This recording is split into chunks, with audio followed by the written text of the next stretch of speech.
Welcome to the UP Notable Books Club, brought to you by the Upper Peninsula Publisher and Authors Association. Steve Lehto is a writer, attorney, and professor.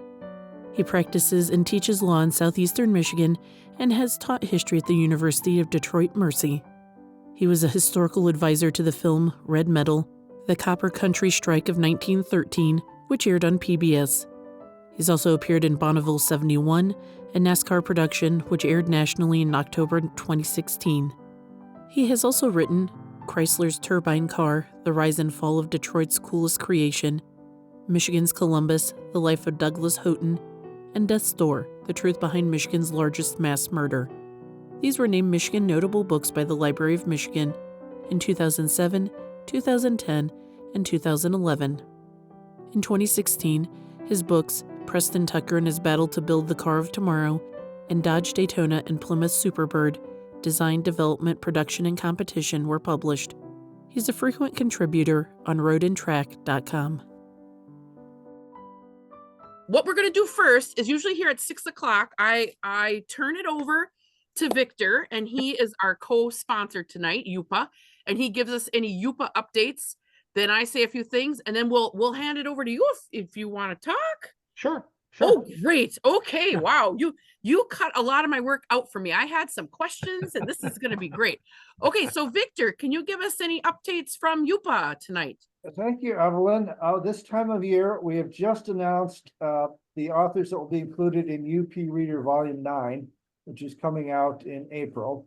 But I'm more excited to talk about the Dandelion Cottage Short Story Contest, which is just really getting into action, but it will close on January 31st. So if you have a son, daughter, niece, nephew, grandchild in any UP school district, public, private, homeschool, and they like to write stories, please encourage them to write for the Dandelion Cottage Short Story Contest, which you can find all the information at dandelioncottage.org.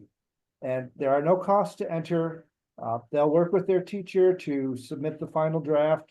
They'll do a little back and forth, and the winners get cash prizes up to $250, a commemorative medallion. They get a hard cover edition of the UP Reader in which their story will appear.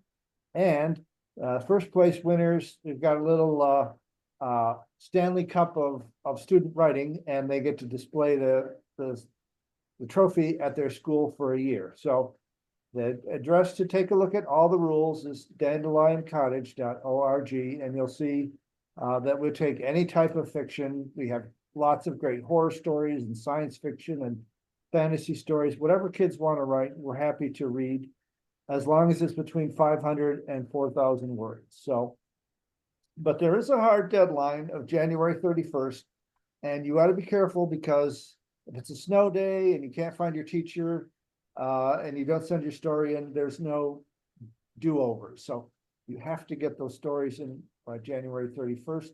We had some great coverage on TV6 Marquette.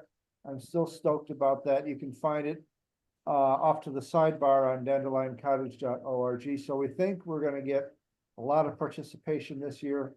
We get students from all over the UP, but we especially want to find more students in the EUP.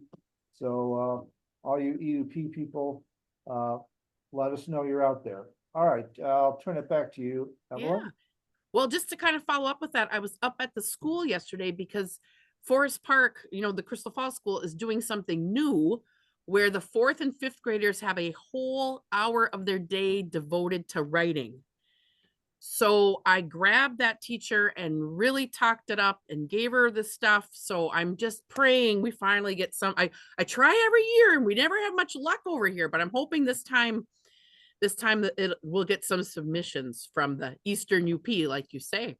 Excellent. Well, I'm just so tickled that the author's here tonight, and I'm also tickled that so many of you came on, because we were just going to have a good old fashioned book club discussion, and now we got a treat.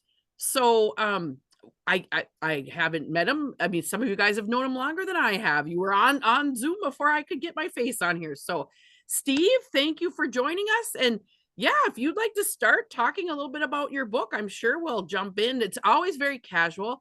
and people are usually talking back and forth. So yeah, we'd love to hear what you have to tell us. Okay. Well, I don't have anything prepared, so I wasn't sure exactly what you'd want me to do, but I will tell you, I've spoken about this book or this event now probably several hundred times since the book came out.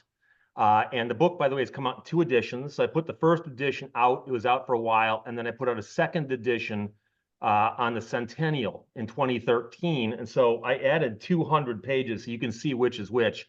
There's the thin version and the second edition thick version. But, you know, my family's from the Upper Peninsula of Michigan. My grandfather was the dean of Suomi College, where my parents met. Member of the Finnish community. I don't speak Finnish, but my parents both grew up in households that spoke Finnish primarily and learned English when they went to school and had to. And so in the Finnish community, the Italian Hall disaster was always this thing that people whispered about, talked about, but it was not something that people just glibly discussed. And I remember hearing about it when I was a little kid and wondering what it's all about, because I remember like almost being shushed for bringing it up. And I later went to college, got a degree in history. I went to law school, got a degree in law. I'm a practicing attorney. And somewhere along the line, I thought to myself, you know, it's been all this time. Somebody must have written a book about this. And in fact, I read Angus Murdoch's Boom Copper, which is a fascinating book about Upper Peninsula history, written, I think, in the 1940s. And he's got a chapter in there about the Italian Hall, but it's a really short chapter. And I thought somebody must have addressed this by now in a book-length treatment. And I found a couple of people who had sort of done it, like Arthur Turner's Rebels in the Range has 2 chapters on it. Larry Langton, Cradle to Grave, has a chapter or 2 on the strike, and he talks about the disaster in there. But nobody ever addressed the Italian Hall disaster itself as a standalone topic for a book. So I started digging into it as only an attorney would, which is going to archives, digging out legal documents, courthouses. I've looked through things like the register of deaths at the county clerk's office. I've got a copy of all the death certificates. I actually found a preliminary exam transcript that nobody had known what it was prior to that. We can't find the grand jury transcripts, but we know they exist, but we found the subpoenas. And so, I mean, if you look at the notes section in my book, it's rather comprehensive. And I'm very proud of the fact that if you find something in my book and go, Steve, where did that come from? I can show you. In fact, I made copies of everything. I had a guy just a month ago contact me and go, Steve, you mentioned something in your book, and I can't find that source anywhere. And I said, I understand why not, because it's an obscure thing that was published by the Tuomi's newspaper in the 1970s, like a centennial thing. And I go, but I have a copy. I can send you copies. And I made copies and sent them to him. He's like, oh, cool, thank you. And so I went back to watch a football game at my old high school a couple of years ago. And an older gentleman walked up. He goes, are you Steve Lehto? And I go, yeah. And I realized this is a guy who was a teacher, a young teacher when I was going to school. And now he's approaching retirement age because we're all getting older. And he goes, Steve, he goes, promise me if I ever die, you will investigate my death. And I said, what are you talking about? He goes, I read your book. And so I take that as a compliment. But again, the interesting thing here is that, and this is unfortunate, history is something that you'd think we can look at an event, study it, and go, okay, here's what happened. But we also know that history gets politicized. So if you ask anybody about recent events, especially their political events, you'll get people on both sides who will insist that they're right, the other side is crazy. And sadly, after 100 years, the Italian Hall disaster is still kind of like that. And I encountered people who actually came up to me and said, I wish you'd leave this alone. I wish you'd forget this. Why do you keep bringing this back up again? And I'm like, because as a historian, my job is to make sure these things aren't forgotten. I don't just study history to keep my brain spinning. I study history and I write about it so other people can learn about it and understand what happened. And then also because I don't think these things should be forgotten. 73 people died. 60 of them were children. Half of them were Finnish. Again, why it affected my community so much. And so if you want to forget that, you're doing a disservice to all those families that suffered through all that. And so, you know, I'm assuming you all know what the Italian disaster was, but the reason we're doing this in December, I presume, is it happened on Christmas Eve, 1913, when somebody ran into a crowded hall and yelled fire to break the party up, and 73 people died trying to get out of the building. It was a children's Christmas party on Christmas Eve. And it was a dark December to begin with because of the strike, but it turned it into this ugly event where the town spent the next few days planning funerals for mass burials out at the Lakeview Cemetery. There are photographs of trench graves filled with just coffins upon coffins. They ran out of hearses to get the coffins out to the cemetery. They walked carrying coffins on their shoulders 3 miles to bring the coffins out the cemetery. So these are things that we should not forget. I personally think that. So the sad part, though, is that there are still people to this day who want to politicize this event. And here's the thing. I don't think it's political if I say, look, here's what happened. Okay?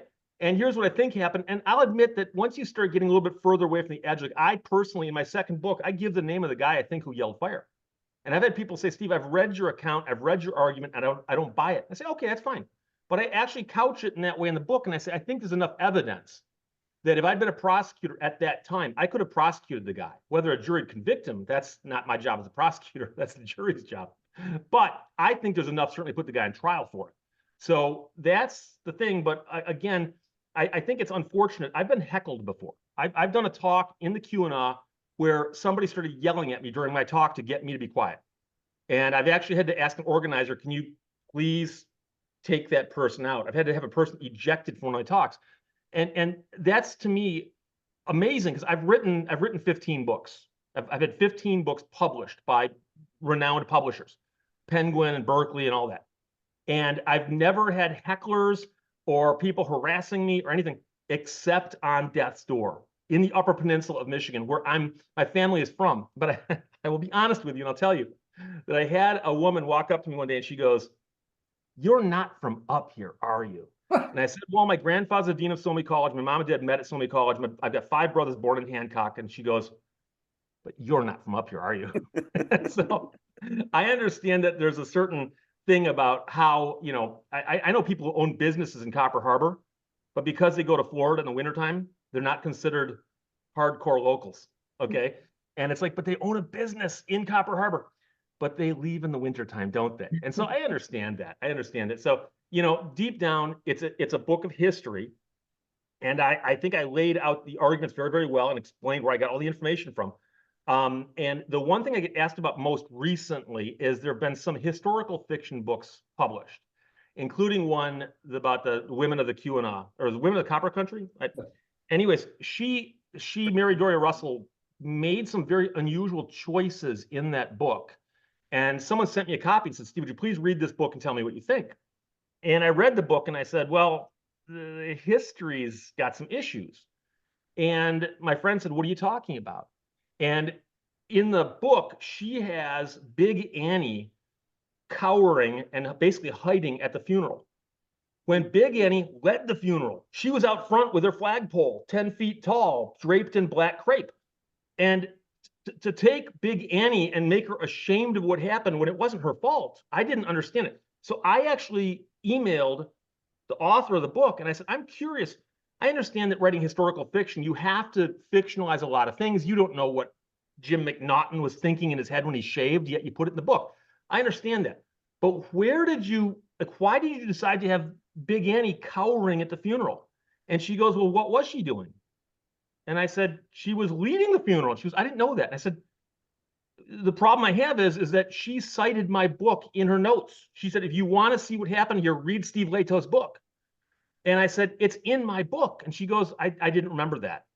And so sadly, there's also a book called The Grown-Up Anger, written by a guy. It's a very well-written book. And the guy's a music writer. And he's writing about 1913 Massacre, the song by Woody Guthrie, and then also Bob Dylan. And then Bob Dylan's performed that song. And he talks about these songs and he winds it all together. And he talks about the Italian Hall disaster, which inspired the song 1913 Massacre by Woody Guthrie. And the song's got a couple factual issues that are wrong, but in spirit, it's a very, very good song. So I read this guy's book and I'm spotting all these mistake. And then I hit the note section that goes, if you want to know what happened there, see Steve Lehto's book, Death's Door. And I'm like, dude, you can't cite me if you've got all these mistakes. So I wrote him a letter. I wrote him an email. And I said, I'm curious, you cite me as a source, but you make all these mistakes. And he said, well, give me an example. And I said, for instance, he said there was not much of a confusion in the hall because the seats weren't knocked over. You could see them in the photograph that was taken the next morning by William Nara. The seats weren't knocked over because they're bolted to the floor. And if you'd read my book, you'd have known that. And I said, those seats are bolted to the floor, so unless you came with a sledgehammer, you're not going to move them. And he goes, oh, I missed that. So he actually said, if you want to, he goes, we have a paperback coming out. Give me a list of all the things that you think I got wrong, and I'll see what I can do. I sent him like a 3-page letter laying out all the mistakes and why I thought they were wrong. And he decided not to make any changes. And so I was disappointed because I put a lot of work into that. So he spoke at a library in Michigan, and I went and saw him speak, and I just sat in the audience but didn't introduce myself. And he got up there and he talked about the book for 45 minutes. And finally he goes, does anybody here know anything about the Italian Hall disaster? And nobody raised their hands, including me. And he goes, well, we could argue all day long about whether or not there was a cry of fire. But, and he starts going off on something. And here's the thing. In my first book, I mentioned the cry of fire, and I thought I nailed it down pretty well. But when my book came out, I had people coming up and saying, Steve, I don't think there's a cry of fire. And I think the doors opened the wrong way. The doors didn't open the wrong way. Okay, so in my updated book, I've got an entire chapter called Was There a Cry of Fire? And which way did the doors open? And I did that specifically. And I've had some people go, Steve, that's kind of tedious at the end where you're doing page after page after page explaining about the cry of fire or how the doors open. I go, I had to do that because I've got to lay that to rest as best I can. So the interesting thing is, if you go to the site now where the Italian Hall disaster took place and the hall used to stand, they saved the arch, they knocked the building down in 1984. And there's a historical marker on the site, and it got changed in 2013. Because when my book first came out, the first edition, I explained that the marker had a mistake because it said the doors opened the wrong way. And I said in my book that that was wrong. Someone from Lansing contacted me and said, Steve, if there's a mistake in a marker, we'll fix it because we own the marker, not the village. We own, the state owns it. And she said, can you convince me that you're right? I said, yes. So I sent her a letter and I sent her a stack of documentation to prove that the doors open the correct way. And she goes, we're going to change the marker. I said, great. She goes, you get to write it. I said, oh, great. This will make me real popular up there. So I wrote the language for both sides of the marker. One side's about the disaster. One side's about the building. They had to go back and forth. Different committees had to. But anyways, in 2013, they rededicated a new marker, and the marker is now correct. It just doesn't mention the doors at all. There's no need to mention them. But again, there are still people up there who to this day tell me that, Steve, you got it wrong. The doors opened the wrong way. And I have to explain to people that there's a difference between what you believe to be true, regardless of what your belief is, versus what we can demonstrate is supported by evidence. And there is zero evidence of the doors opening the wrong way, for instance. And there's also a mountain of evidence that there was a cry of fire. And it wasn't until 60 or 70 years later, people were going, maybe there was no cry of fire. And it's like, people testified that there was. I mean, so that's the story. That's the explanation in a nutshell. I'm happy to answer any questions about this book, about the Italian Hall disaster, about the fun of getting this published. I've spoken in the UP probably 100 times now. And half the time I have people coming up and saying, I'm so glad you did this because I've always wondered about that. And every now and then they get somebody who comes, I just wish you'd stop talking about this. It's like, well, it's not going to happen. I'm sorry. So any questions? Well, I just want to, before we open it up to everybody, I just want to say thank you.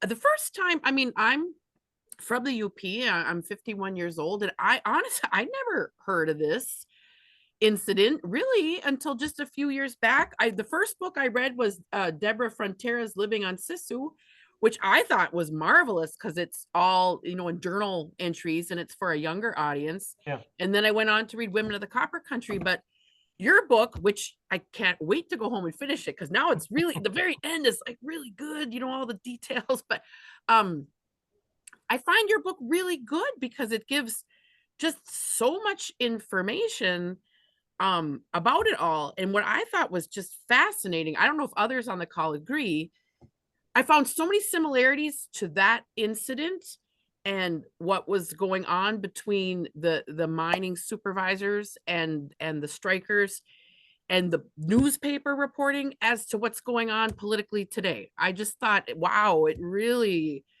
was just the way things get said and how that can create meaning. So some things never change. Yeah, some things never change. And interestingly, for the second edition of the book, I decided just for the fun of it to go find newspaper coverage from other places. And you immediately discover that as you get closer to the Italian Hall geographically, the news gets more and more split.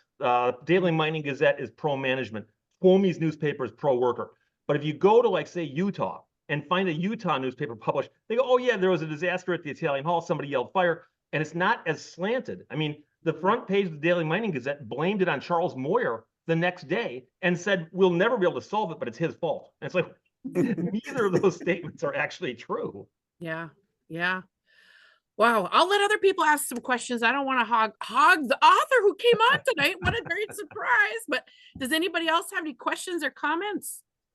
Yeah, I'm curious, from the first edition to the second edition of the book. In the second edition of the book, you put murder in the title. And you're a lawyer. I mean, that has a meaning in court. Do you really see this as a murder? Because it struck me as more likely manslaughter or something like that. I know it's probably actually, not all that relevant. The word murder is in the cover of the first book, Michigan's Largest Mass Murder. It's actually not on the cover of the second book, but that was not for that reason.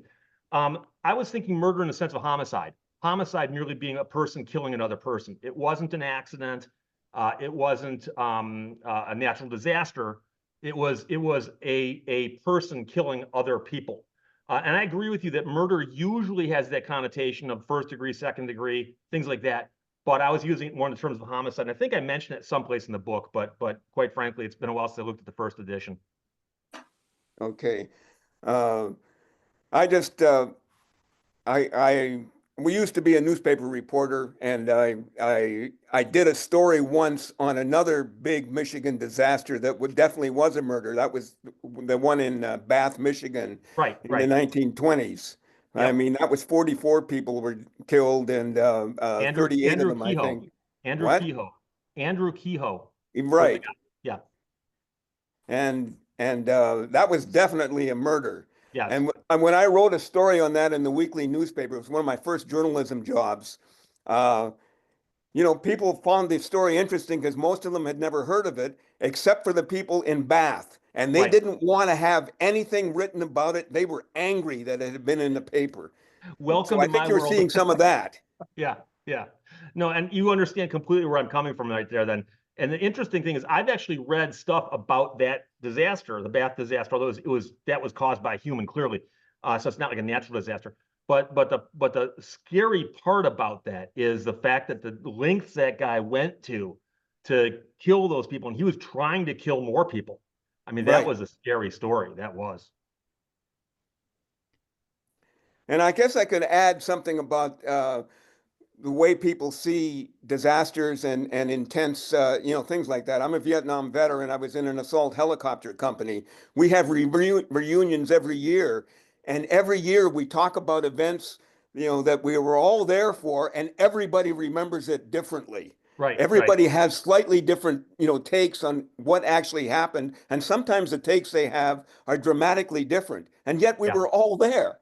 Yeah. And I've met people before, not in this venue, but in others, where they're clearly misremembering something or thinking of something else, but in their brain it's kind of got crossed up. And so that's why, as a historian, I was trying to go back and find as many sources as I could closer to the event.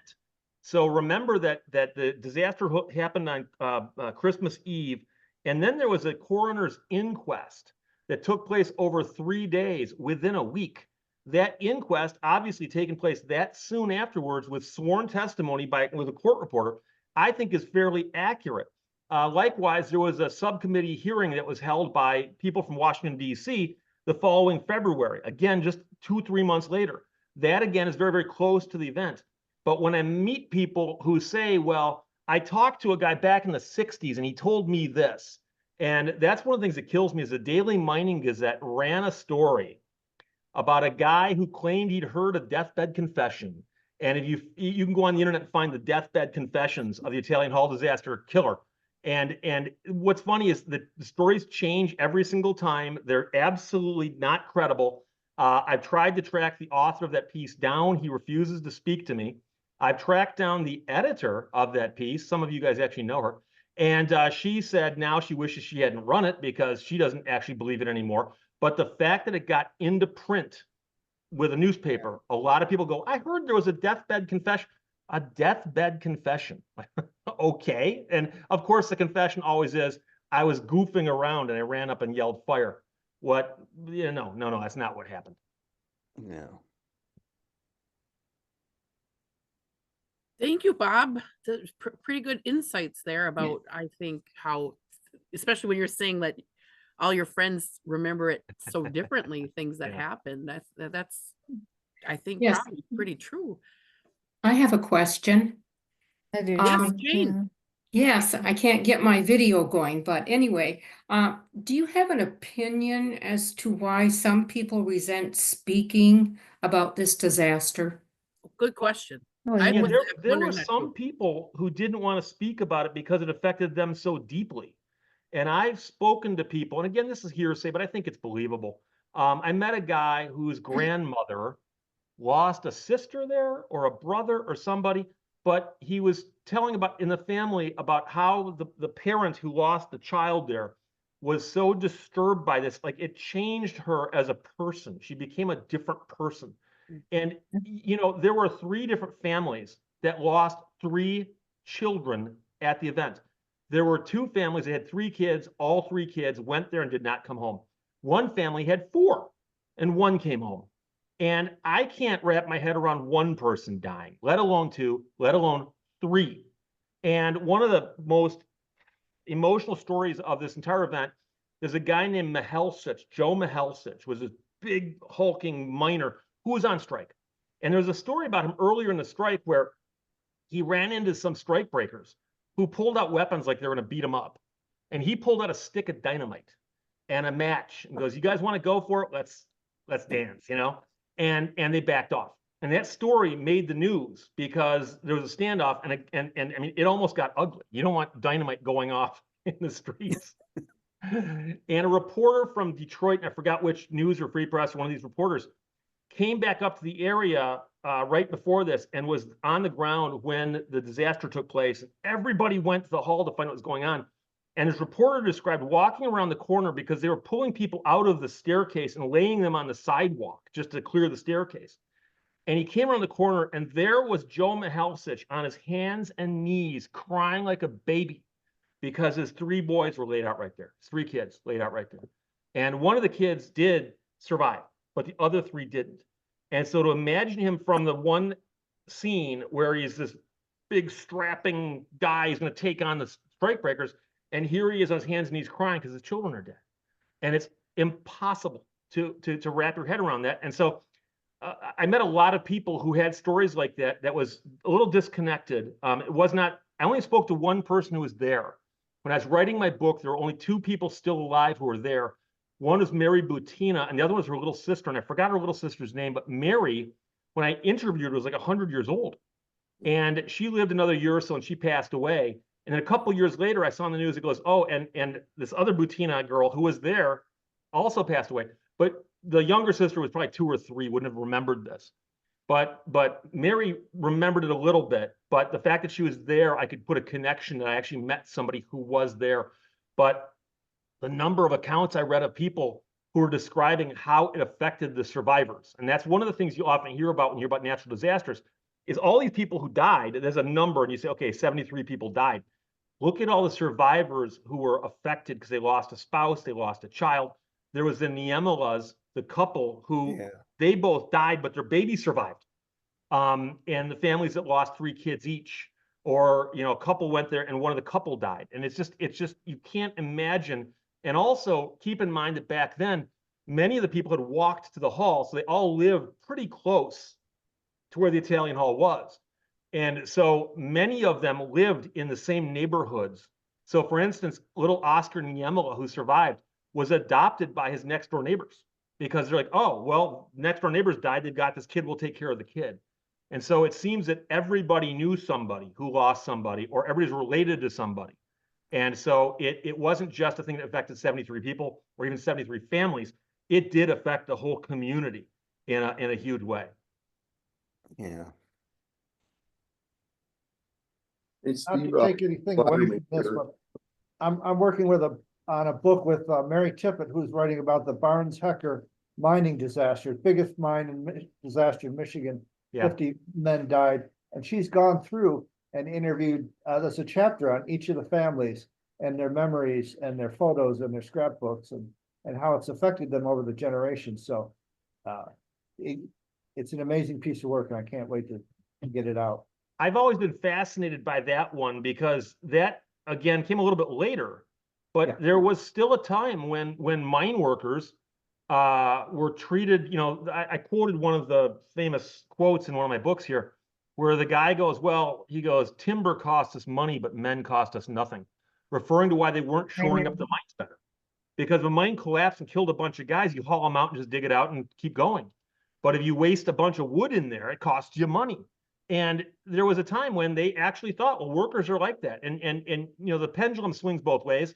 But there was a time when and I cover this quite a bit in the book, if a guy died in the mines, and by the way, it's always guys because they didn't allow women underground. If a man died in the mines, they would literally go to his house and tell his widow to get out of the house because her husband's gone. She's got no right to the house. They got to rent it to somebody who's going to work for them. And don't get me wrong, I'm not saying she should get the house for free, but you got to give them a little time to pack up their stuff and grieve, you know? Hey, Steve, this is Steve Latterman. I read your book. It was excellent. I really enjoyed it. I know you mentioned earlier about the Woody Guthrie song, and my wife and I had the pleasure of seeing Arlo Guthrie perform at the Calumet Theater, and he always includes that song within his performances there.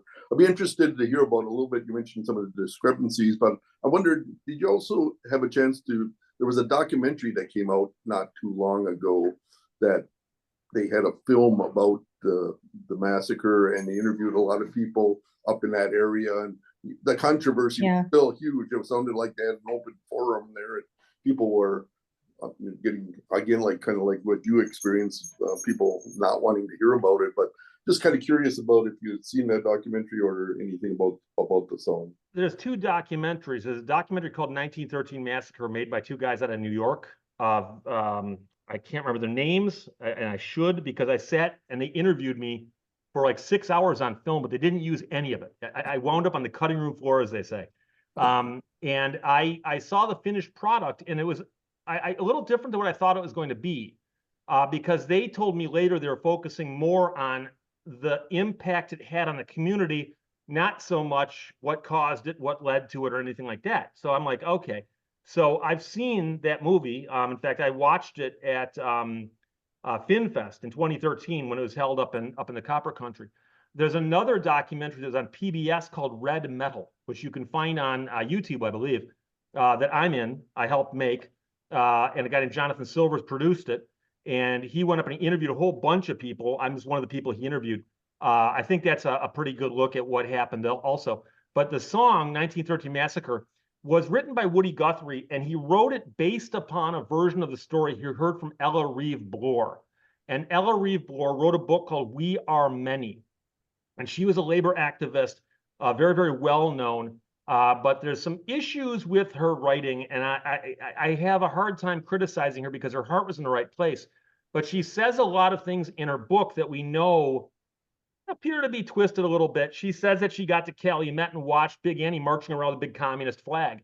And she actually said that she was marching with a big red flag because she has these red sympathies. And no one else said it was a communist flag. Everyone said it was an American flag. And so Ellery Bloor also claimed that she was on stage when the cry of fire went up. And no one else put her there. And so I don't know if that's true or not, but she did help publicize what happened. So I give her credit for that. And so in her version of the story, Woody Guthrie read it and then he wrote his song. And he said, for instance, that the miners will tell you just make $1 a day or $2 a day. And that's not true. They made more than that, but it wasn't a set rate for most of them. They weren't being paid by the hour. They're being paid by how much rock they moved. For instance, they got paid by the weight of the rock. It might be $3-4 a day. Small difference, but it's something. But he also says that the strikebreakers, somebody yelled fire, and then they held the doors shut.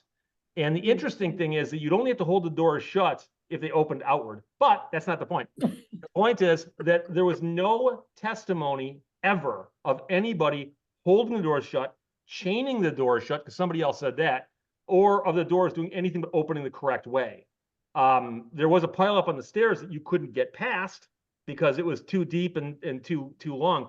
But I told people that I've got the lyrics to his song in the frontispiece of this book, and the preface with contact them, got permission to do that, because I do think it's number one, it's one of the things that many people have heard, if nothing else, about the disaster. But number two, it was one of the things that kept the story alive, because it happened in 1913, and his song came out, a few decades later, and already at that point in time, it was becoming a distant memory for the people who lived up there. And so I think it helped keep the story alive going into another generation. I know that Arlo Guthrie put out an album called Century Celebration. It's a live album, and he does an intro speech about his concerts at the Calumet Theater and what it means to the people of Calumet, the families, and that's why he continues to perform there when he does perform. He's quit performing now pretty much, but when he was performing, he always included that. In fact, he mentions that it was in his contract. He said, not many people tell me what to put in contracts, but I'll do it for that area because it means so much for the families. Right. And the Calumet Theater is something that's actually so hard to imagine, because you go to Calumet, you drive down the main street, and a bunch of storefronts are empty. There's not a lot of traffic. In the summertime, there might be, but in off season, no. And I don't mean this in a bad way, but it comes across as a bit of a ghost town. And then you get to the end of the street, and there's this Calumet Theater, the Opera House. And you're looking at it going, what is that doing here? And you go inside, and it's beautiful. And I've been to several events there. In fact, I've spoken there. We, in fact, debuted Red Metal, the PBS film, on that screen in that theater. And then this past year, there's a fundraiser trying to raise money to build a statue to Big Annie they want to put up in Calumet. And the fundraiser was held in the banquet hall of that same building. And so that building's got an amazing history to it.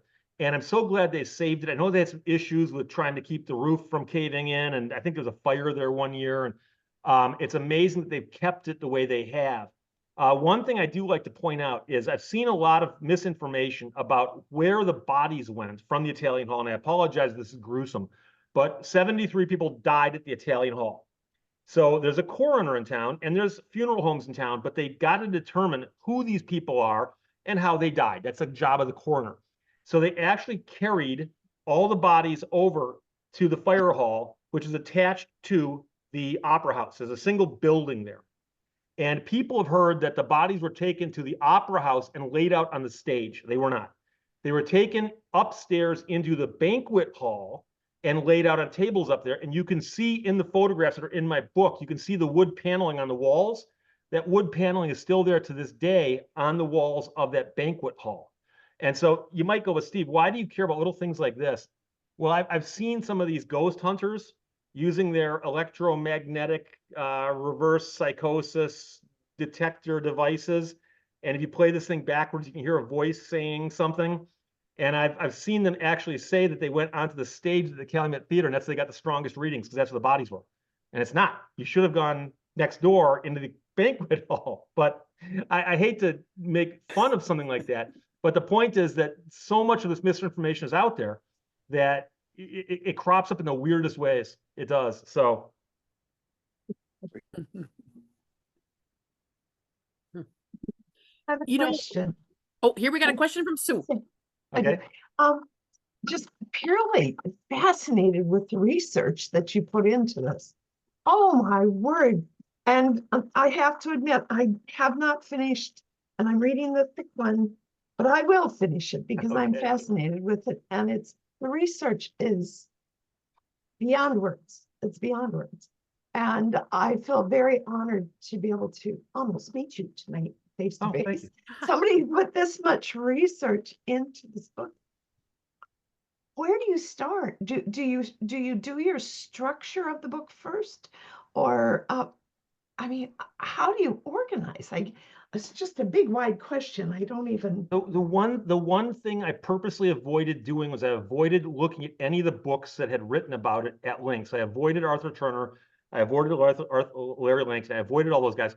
And instead I said, okay, what primary sources are out there? So I got a copy of the inquest transcript. I got a copy of the subcommittee hearing transcript. I started locating oral histories at Finlandia, for instance. And I started looking for as many things I could find that were close to that. Newspaper coverage, understanding that that's not terribly accurate, but it gives you a flavor of what's happening. And I just started gathering that stuff up. And what's fun is you go to an archive and you're looking for something and you find something else. And I hate to say this, but Michigan Tech has a huge collection of archive material that is so valuable. And much of it is mislabeled and misfiled. And I'm an attorney. And I found a box of legal documents that were labeled legal documents. And I was going through them and I realized that almost every file folder was mislabeled. And I found something, it's a letter from the judge. And it was an opinion written by the judge on an extremely important legal matter that was not a letter from the judge. And I went to the archivist and I said, hey, you know something? I go, this is upsetting me that there's all this misfiled, mislabeled stuff in this one box. I'm a lawyer. Can I sit down with somebody here and go through it and have you guys consider relabeling? They said, no, that's okay. We'd like to handle that. And I'm like, okay. So there's stuff that I know that I'm the only person who ever saw it because I put it right back where I found it and it went back into the wrong file and mislabeled. But for instance, earlier in the year, there was a killing of the Seaborville. 2 people got killed down in Seaborville, a little town just outside of Painesdale. And the Seaborville murders were tried in February after the Italian Hall disaster, but they were part of the labor struggle. And a couple of people got sent to prison because of that trial. And the attorneys who were defending the gunman at that trial kept their records, and they wound up in somebody's attic in Hancock. And somebody found them after my first book came up, but before my second book came out, and donated them. And I went in there one day, and the archivist goes, oh, we've got this one set of materials from this, we think it's from this law firm. And it turns out that's what it was. And so there's all kinds, so we actually had sworn testimony of people who testified in February about what happened earlier the previous year. So for instance, when the house got shot up by mine deputies, the mine deputies realized that they're all going to get arrested. So what happened? The sheriff drove them out of town to Baraga County and put them in a safe house and said, don't come back to Houghton County until the heat's off. And what's funny is nobody knew where these guys went for the longest time. And under testimony, the sheriff admitted it. He goes, yeah, I drove them to Baraga and put them in a house and told them to stay low, hang low, lay low. And never would have imagined that as a possibility. And it was only found because we found it in this transcript that was in this box. It was in somebody's attic that got donated in like 2010 or something, So it's weird what you find. And I also mentioned the oral histories from Finlandia. I'm not even sure how I found these because I've been through the Finlandia archives a bunch of times. And somewhere along the line, I discovered they had oral histories where they interviewed Finns living in the copper country in the 70s and asked them about their experiences as Finns in the copper country. And many of them mentioned the Italian Hall disaster. So I actually went to the beginning of their archives and I read every single transcript. And I found that like 20 or 30 of them had mentioned it. And some of it wasn't terribly useful, but some of it was. And I encountered a guy, I'm pretty sure that's where I found it, who was in a band playing the night of the disaster at the Misquawabic Club. And he was taking a break and somebody came running in and said, there's been a tragedy at the Italian Hall. And him and his bandmates ran from the Misquawabic Club down to the Italian Hall, watched part of what took place, and had to run back and finish their set.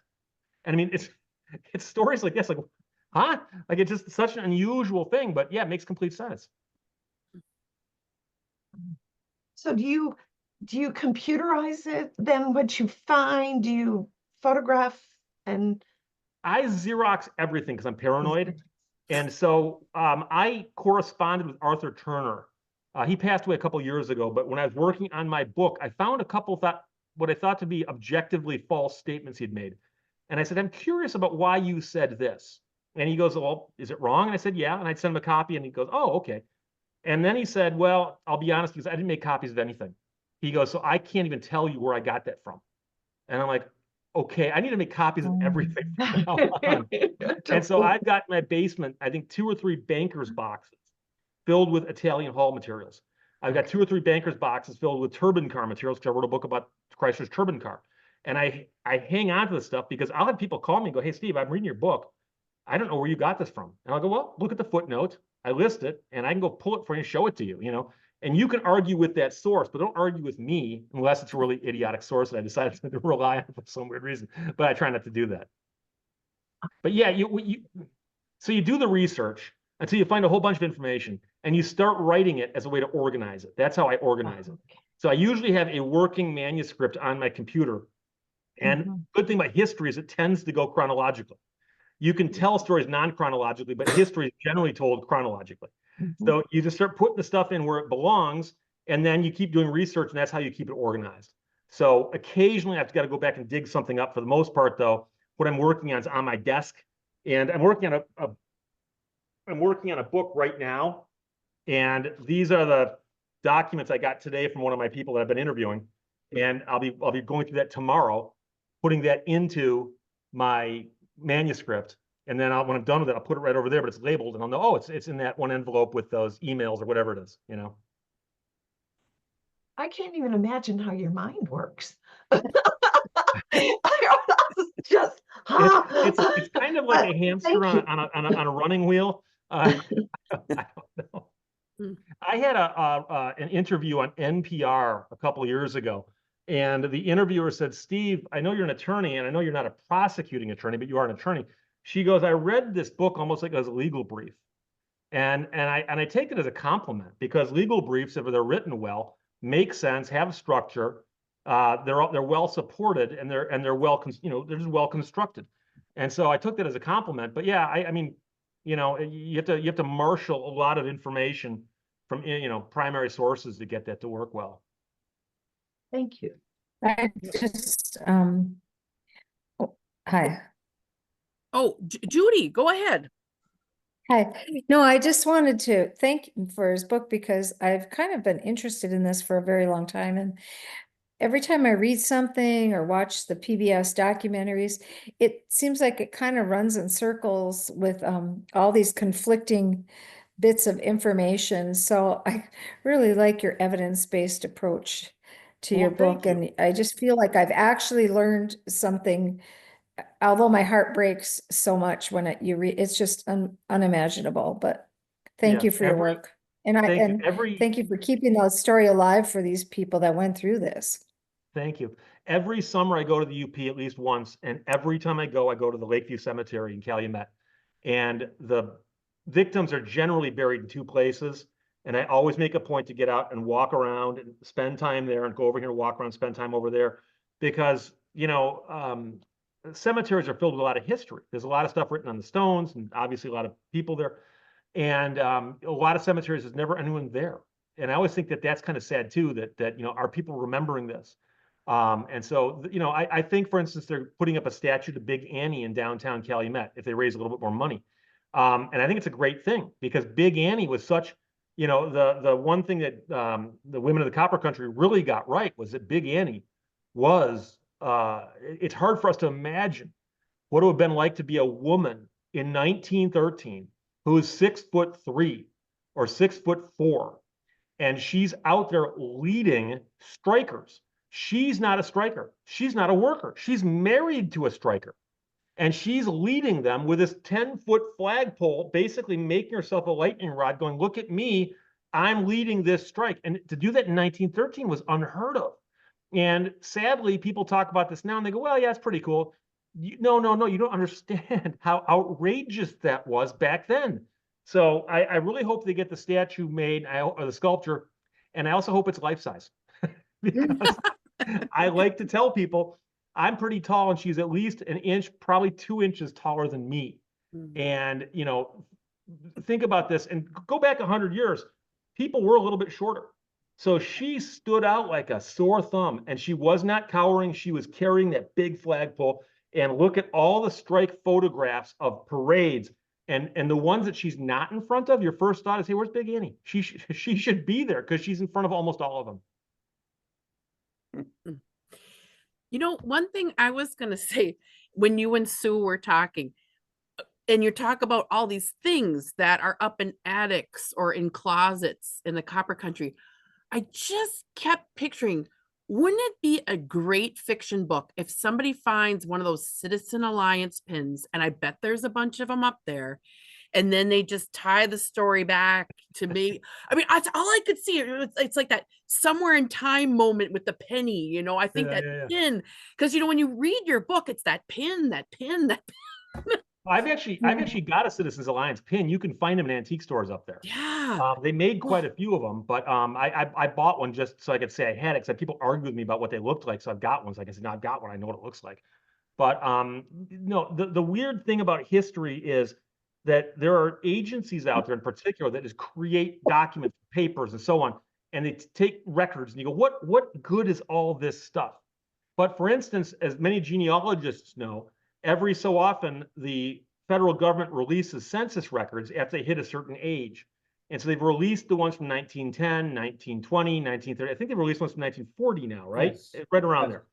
And so I can tell you that I've found the census records for 1910, and that's 3 years before the Italian Hall disaster. But I can find a bunch of the names of people who popped up in the story because they were living in Calumet 3 years earlier. And I can see where they lived. And looking at the census records, you can see where people lived like next door to each other because they walked down the street in order. And you can see like what they were listed as, for instance, what their occupation was. Did they speak English? And so many people would have thought the census information is so worthless. Who's ever going to use it? Talk to a genealogist now, and they'll say, oh no, that stuff's valuable. And likewise, people doing history like me can find information like that. And it turns out, I don't know if the people doing the oral histories at Finlandia back in the 70s, back when it was called Suomi College, like it was intended to be called, back when they had Suomi College, if they understood that 40 years later, some guy who's the grandson of the dean of the school in the 60s will be reading these, looking for tidbits about the Italian Hall disaster. I have a feeling that they never even thought of that, but there it is. So I've encountered that in other stories where I'm doing research and I track something down and it's gone. And I'm like, what happened to this stuff? And they go, we didn't know it was necessary, so we threw it away. And I'm like, no, And so in case you're curious, the holy grail that we like to get our hands on, the one thing we've never seen is the grand jury that was meeting that summer and winter and was convened into the next year, kept a transcript of all their proceedings. And that transcript has disappeared.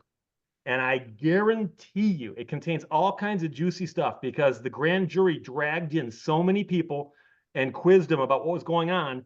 And then the only people they indicted were Charles Moyer and union members. But for instance, they dragged in all the magistrates. So the magistrates who would be hearing the arraignments if anybody got arrested, they dragged them in right before the coroner's inquest. Why would they do that? Why would you be serving a subpoena on a magistrate to testify before a grand jury? And I think it was they dragged him in there because grand jury proceedings are secret, and they can say, hey, just make sure we're all on the same page. This thing's never getting solved. Okay, cool. Okay, go back to work. But that's just a suspicion on my part. And one thing, you should never, it's such a heavy topic, you don't want to laugh, but I had to chuckle.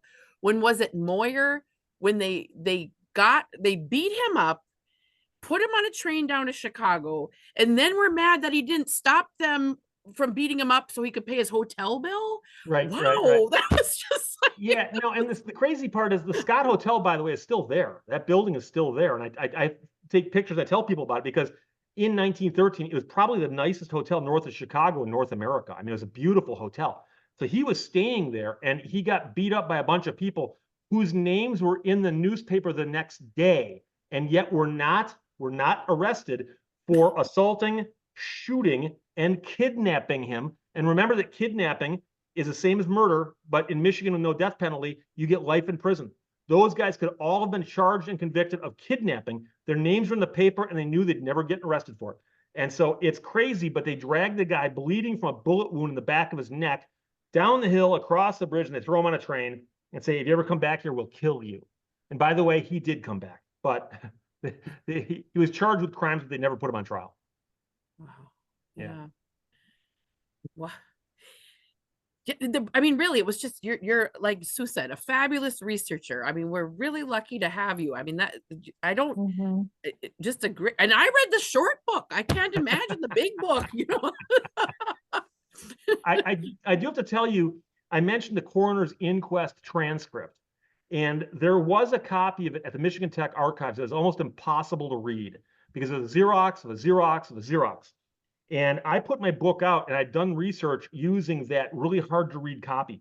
Now, speaking in Marquette, And a guy came up to me, looked around, he goes, here, this is for you. And he handed me a stack of paper about that thick. And I looked at it, and it was the coroner's inquest, and it was a clean copy. And everyone knows that the original copy got stolen from the Red Jacket Village Hall.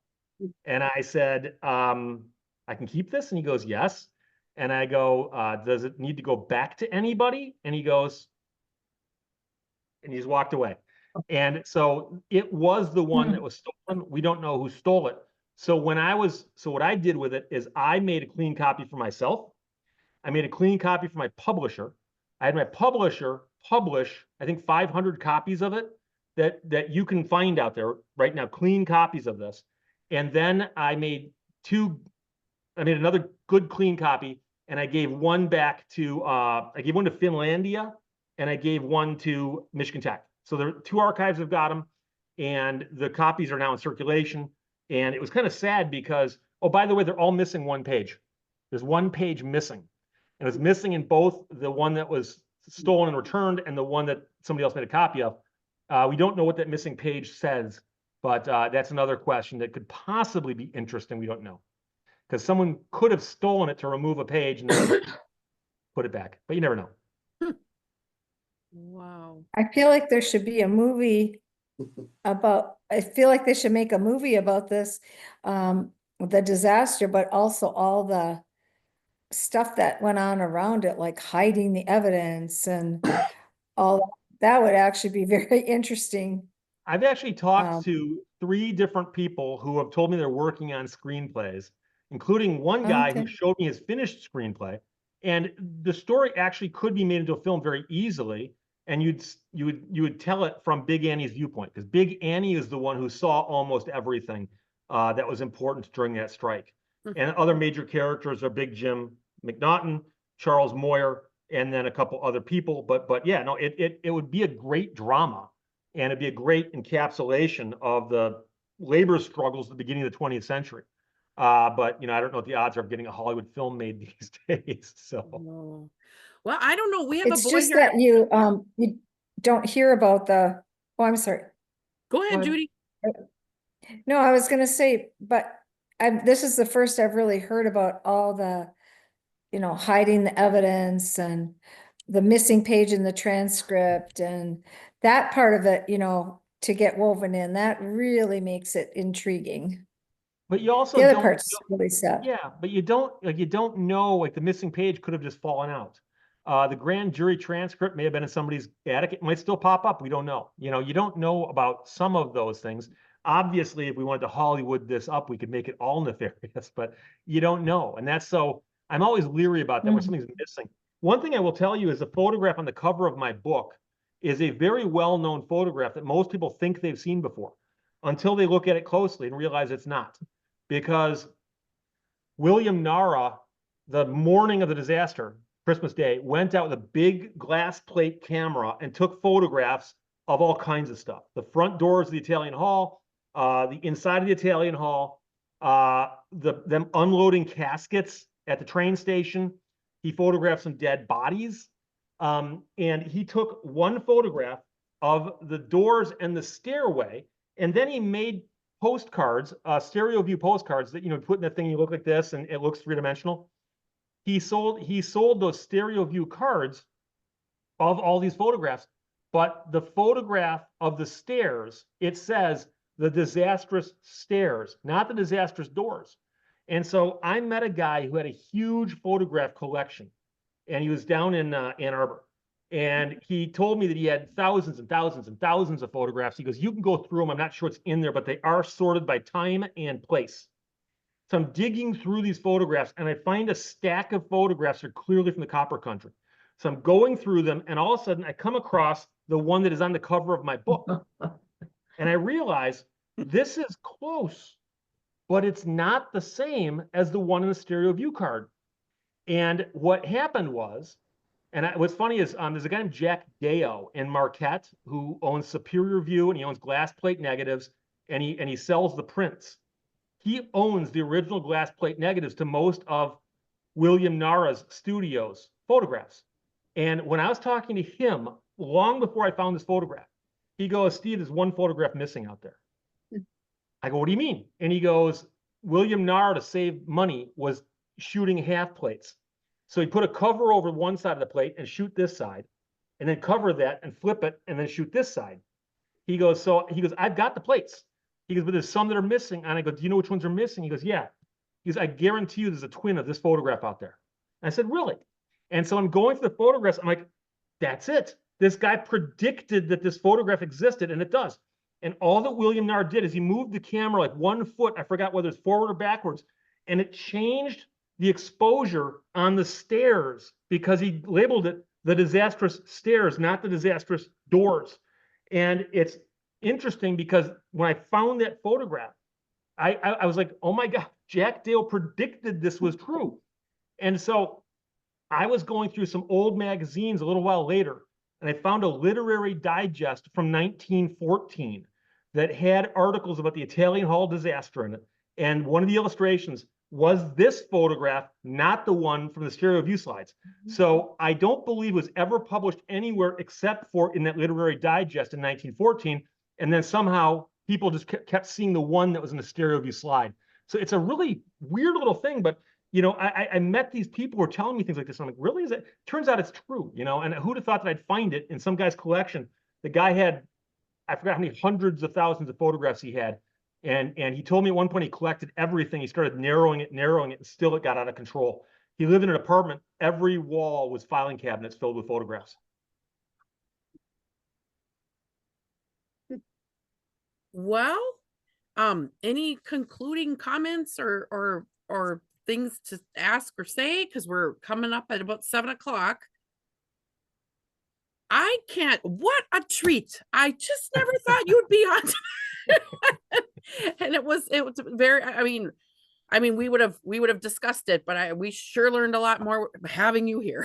Well, I appreciate that. And like I said, I think it was a matter of something about my email because I was getting the things CC'd to me, but I would respond and I wasn't getting anything back. So no, I never got anything back. Yeah. So I'll email you tomorrow and I got a couple follow-up questions, but yeah, thank you so much, Steve. Oh, absolutely. And keep passing the word on, everybody, about the Dandelion short story contest that Victor mentioned. And thank you very much. What are you working? Are you working on any books now? I'm updating a book I wrote. I wrote a book about back in 1960s. Chrysler built a fleet of jet-powered cars, turbine-powered cars, and I wrote a book about that entire project, which came out a little over 10 years ago. And Jay Leno owns one. I talked about this at the UPPAA conference a couple years ago. Oh, okay. And Jay Leno owns one, and I'm now friends with Jay Leno because of that. And he owns one, but the engine in his blew up. And so he called me 3 years ago and said, Steve, I'm kind of at my wit's end. The engine in my turbine car blew up. Can you help me? And I'm thinking to myself, I can't help you. I'm not a mechanic. And he goes, well, but you interviewed everybody for your book. And I said, well, have you tried this? And I rattled off every single person I could think of. And he goes, I've done all of that. And I said, well, the guy who was the head of the program at Chrysler at one point left and started his own company called Williams International. He's passed away, but his son still runs the company. If anybody can fix it, it would be these guys. They're in Michigan. And he goes, do you know anybody? And I said, yeah, my brother works there. So Jay called my brother 3 years ago, and it took him 2.5 years to get the car running. But at this year's Woodward Dream Cruise, they presented it to him and his car's running again. Wow. And so my book came out right around the time that right after Jay bought his turbine car. So he wrote the foreword to my book, and there's a picture of me and him on the inside about the author, and he wrote the foreword to the book. So, you know, Steve Lehto and Jay Leno. But the story about him getting the car fixed is actually a big, big story that many people are asking me about. So I talked to my publisher, and they said, yeah, we'll put out a second edition of the book, slap in another 10, 20,000 words at the end. How hard can that be, right? And I got a lot of cool pictures of the engine torn apart, being repaired. Modern technology, you've heard of 3D printers that print things in 3 dimensions. They can do that with metal now. So they can 3D print something in metal that is as accurate as anything that they can machine. They were taking parts off this car and X-raying them. They have big industrial X-rays that can X-ray metal parts. It's crazy the stuff they're doing. So that's what my book's gonna update with that whole new section in it. So it's not quite a whole new book, but it'll feel like, and I get to go out and promote it as if it's new. So Nice. Well, thank you for that. Yeah. I think that would be really another good one to read. Yeah. Also, everyone, we are in suspense. Victor tells me that the next list of UP notable books year 2025 will drop on, is it January 3rd? Yes, And he won't give me any hints. I And then he I expects won't be me told to until. run around for 1 month and quickly put together a calendar. So wait, Thank God I'm fabulous because I can usually do it. So is anyways, my Douglas Houghton book nominated? I'm gonna I talk to hope so. Michael Klassen. He's Okay. the master Svengali here. Oh, okay, okay. So anyway, everyone, we're all in suspense, but sometime in the month of January, I'm going to whip together some calendar and get it out to you, and we'll meet the second Thursday of February. Thank you all for coming on tonight, and thank you, Steve. Oh, absolutely. You're welcome. Anytime. Okay, have a good Thank night. you. You've been watching the UP Notable Books Club, brought to you by the Upper Peninsula Publisher and Authors Association. To join or for more information, please visit us at www.upaa.org or www.upnotable.com.